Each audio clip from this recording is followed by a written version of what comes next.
आप सभी को मेरा नमस्कार। मैं अभिषेक सिंह आपका स्वागत करता हूं। अगर आपका भी एडमिशन स्पॉट राउंड में होने वाला है तो इस वीडियो को एंड तक देखिएगा। बहुत सारे स्पॉट से रिलेटेड आपके डाउट क्लियर करने वाला हूं। स्पॉट राउंड की क्या एलिजिबिलिटी है, एफएमसी और एमएमवी में कितनी कट ऑफ हो सकती है, बीए आर्ट्स के लिए वीडियो बना दी।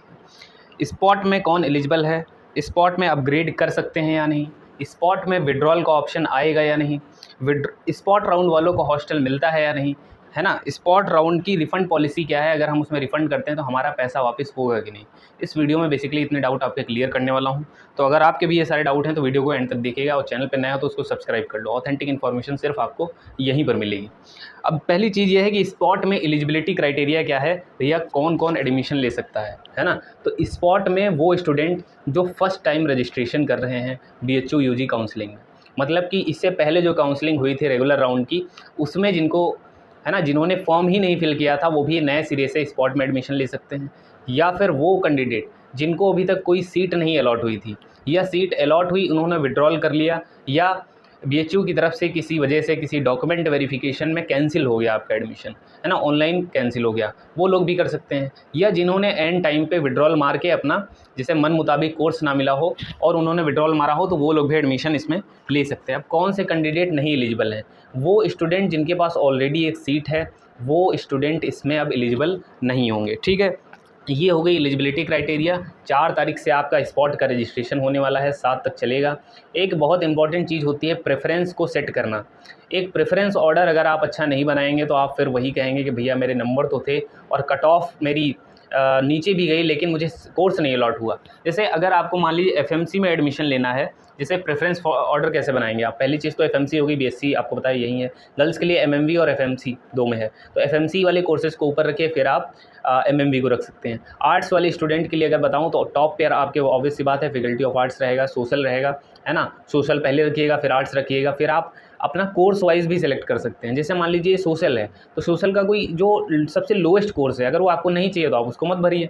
अब मान लीजिए आपने क्या किया कि ऊपर रखा आपने AMPG, ठीक है, टॉप पे नहीं बता रहा हूँ। जैसे मान लीजिए पहले फैकल्टी ऑफ आर्ट्स रख लिया, फिर MMV रखा, फिर आपने एफिलेटेड कॉलेज रखे DAV। अब देखिए DAV में मान लीजिए कोई ऐसा कोर्स है जो आप नहीं लेना चाहते, मान लीजिए संस्कृत है, संस्कृत बंगाली के साथ या हिंदी बंगाली के साथ, तो उसको आप लास्ट में फिल करेंगे VKM के भी नीचे, है ना। पहले अच्छे कोर्स है, जिससे एफिलेटेड में आपको कैसे प्रेफरेंस लिस्ट बनानी है। जब आप मान लीजिए DAV के आपने कुछ कोर्सेज लिए, फिर VKM के लिए, फिर आपने AMPG के लिए, ये तीनों में अच्छे कोर्सेज भर लीजिए ऊपर। और उसके बाद जो आपके वो कोर्सेज हैं जिनमें माइनर नहीं अच्छा है या मान लीजिए कोई एक कोर्स नहीं अच्छा है आपके मन मुताबिक नहीं, उनको नीचे भरिए। वरना क्या होगा, मान लीजिए आपने आपको DAV मिला, ठीक है, अब DAV में मान लीजिए आपने हिंदी के साथ बंगाली फिल कर दिया, अब उसकी कट ऑफ कम चली गई, फिर आपके जो अच्छे कोर्सेज थे जो VKM में आप लेना चाहते थे अच्छे कोर्सेज, वो आपको नहीं मिलेंगे, है ना, समझ रहे हैं। तो ये गर्ल्स के लिए है मेनली, क्योंकि आपको पता है DAV के अलावा और किसी में बॉयज़ के लिए अलाउड नहीं है। तो इस तरह से आप प्रेफरेंस बनाएंगे तो आप अच्छे से एडमिशन पा सकते हैं और एक अच्छा कोर्स मिल सकता है, क्योंकि एक अच्छा कोर्स मिलता है तो पढ़ने में भी मन लगता है और वो चीज़ हैंडल भी हो सकती है, वरना फिर बैक वगैरह की सीन देखने को मिलते हैं। ठीक है, अब देखो स्पॉट राउंड 1 और स्पॉट राउंड 2, 1 आपको 8 तारीख को आएगा, सेकेंड आएगा आपका 11 तारीख को, ठीक है। ये 2 दिन आपके 2 स्पॉट राउंड रहने वाले हैं। अब देखिए स्पॉट राउंड 1 और 2 में अगर बात करूँ तो मान लीजिए 1 में आपको सीट अलॉट होती है। अब सीट अलॉट हो गई और आपको मान लीजिए 4 नंबर का प्रेफरेंस मिल जाता है, फिर आपके पास अपग्रेड का ऑप्शन आएगा, आप अपग्रेड लगा देंगे।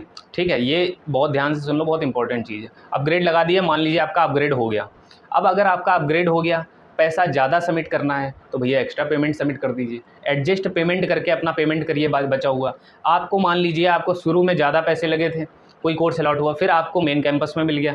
अब मेन कैंपस में कितना है फ़ीस, 1150 रुपये सेमेस्टर की। तो 1150 रुपये जो सीट का फ़ीस था बेसिकली, उसको आपको क्या करना है फिर, है ना, तो वो एडजस्ट हो जाएगा। आपको जस्ट एडजस्ट पेमेंट करना है और बाकी बचा हुआ पैसा आपका रिफ़ंड होगा 3 से 4 महीनों में, दिसंबर में आप मान सकते हैं। अब अपग्रेड और फ्रीज़ में एक बहुत आपका डाउट रहता है कि भैया अपग्रेड और फ्रीज़ समझा दीजिए।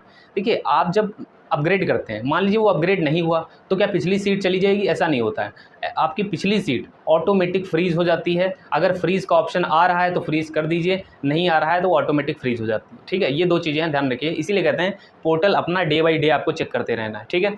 जिनका भी जब तक आपको पहला प्रेफरेंस ना मिल जाए अपग्रेड करते रहिए। पहले राउंड में अपग्रेड करना है बेसिकली, सेकंड में तो लॉक ही हो जाएगा। सेकंड के बाद आपका जो है अगर सीट बचती हैं तो एक last mop up round, special mop up round आएगा, उसमें फिर चीज़ें देखने को हम लोग को मिलेंगी, है ना। अब विड्रॉल ऑप्शन देखिए, मान लीजिए स्पॉट राउंड में आपको सीट अलॉट होती है, आपने एक्सेप्ट कर लिया, आपने पेमेंट कर लिया, ठीक है। उसके बाद आपका विड्रॉल का ऑप्शन भी रहेगा, आप चाहें तो उस सीट को वापस ले सकते हैं। अब जब वो सीट आप विड्रॉल करेंगे तो वो सीट आपकी जो है किसी दूसरे को दे दी जाएगी काउंट करके, ये रहता है, ठीक है। तो आप स्पॉट में भी विड्रॉल कर सकते हैं, ऐसा रहता है, ठीक है।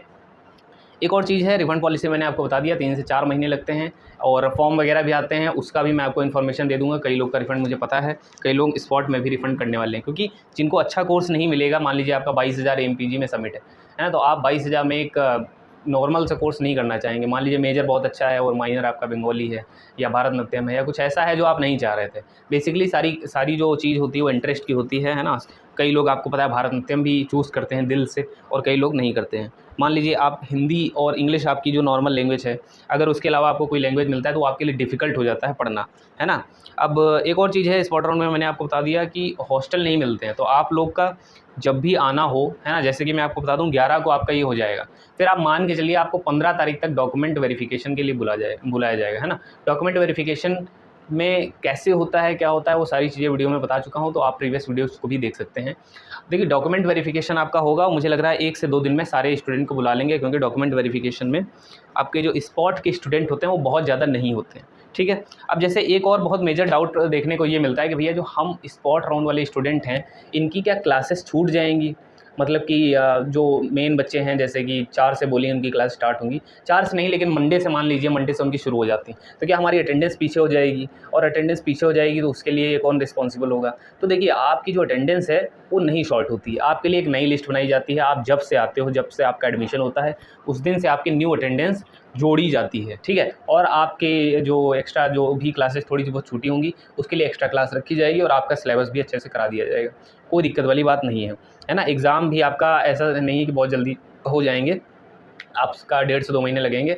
फिर आपके जो आप कह सकते हैं 1.5 महीने में लगभग मिड टर्म एग्ज़ाम होते हैं 30 नंबर के, वो बहुत इंपॉर्टेंट होते हैं सबके लिए ही, है ना। तो सारी चीज़ें मैंने आपको बता दी है। 75% अटेंडेंस क्राइटेरिया बहुत इंपॉर्टेंट है, उसको फुलफ़िल करें, है ना। कुछ कोर्सेज़ में छोड़ सकते हैं, जैसे योगा आपका कोर्स है, छोड़ सकते हैं। बाकी जो आपका ग्रेड काउंट होता है, जैसे मान लीजिए CGPA बनता है, वो आपका हर सब्जेक्ट के लिए बनता है, चाहे वो आपका है ना, सारे जितने भी आपको अलॉट होंगे, एबिलिटी इन्हांसमेंट, वैल्यू एडिशन और आपका जो योगा और आयुर्वेदा आपको 2 अलॉट होते हैं। दूसरा हो गया MD हो गया आपका, है ना। और बता ही दिए मैंने, मेजर माइनर हो गया, तो मेजर माइनर बहुत इंपॉर्टेंट है, उसमें अटेंडेंस मेंटेन करके रखिए।